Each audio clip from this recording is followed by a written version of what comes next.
Donc j'étais à l'écoute, comme je sais si bien le faire. Et David m'a raconté quelque chose, il m'a parlé d'une chose, d'un sujet qui m'a vraiment touché.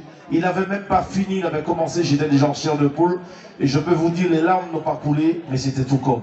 Pour vous dire une chose, vous allez regarder juste là, vous avez une banderole avec dessus Olivier Dubois. Je pense et j'espère que vous êtes toutes et tous au courant et de cette photo, de quoi il s'agit. Donc pour vous aider un peu, puisque nous n'avons pas la science infuse, certainement il y en a qui ne sont pas au courant. Donc ce monsieur qui est français, d'origine martiniquaise, antillais, c'est un journaliste qui faisait son travail.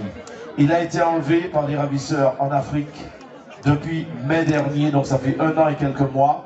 Il a une famille, notre liberté n'a pas de prix. Qui entre vous aimerait être à sa place? Personne. Nous sommes ici, nous sommes en train de partager un moment agréable, notre petit punch en famille, on est content. On est content. Et je peux vous dire que je ne le connais pas personnellement, mais lorsque David m'a raconté le problème de son ami, son frère, Olivier Dubois, ça m'a fait mal. Je me suis dit non.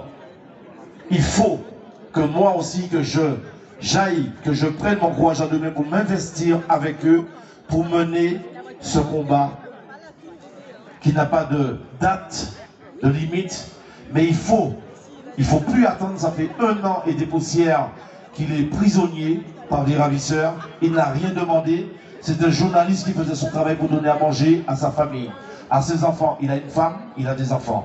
Alors vous savez, c'est une phrase que je répète souvent ces temps-ci, et je pense que je ne vais pas m'arrêter à le répéter, je vais le rabâcher. Ma mère m'a toujours dit, comme vos parents vous l'ont dit aussi, le malheur n'arrive pas seulement à l'autre. On ne sait pas ce qui est fait demain, on ne sait pas ce que demain nous réserve. Alors moi j'ai décidé de m'investir.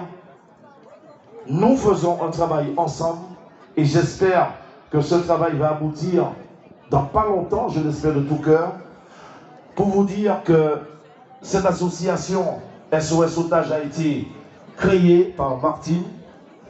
Il y a David qui a adhéré à cette association et sa femme Yasmine.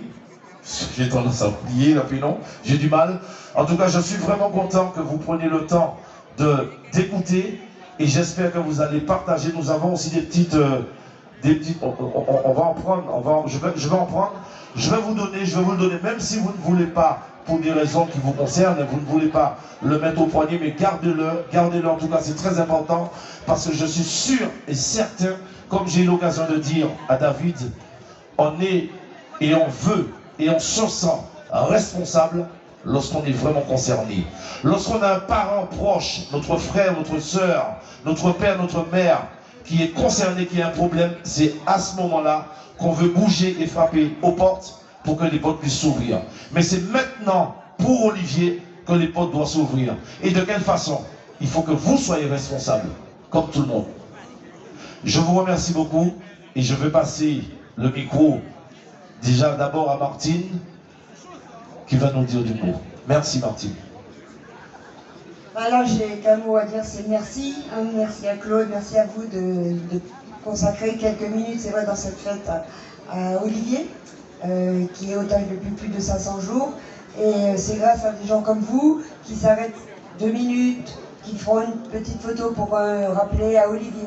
Qui peut voir cette photo? Parce que des anciens otages nous ont dit que quand ils étaient captifs dans le Sahel, au Mali, ils ont su qu'il y avait une mobilisation en France. Et dans la journée, ça leur a donné une bouffée d'énergie, de bonheur. Donc les informations arrivent aux otages. Et ce qu'on fait aujourd'hui, là en ce moment, ça va certainement arriver aux oreilles d'Olivier. Donc merci beaucoup à tous. Ouais!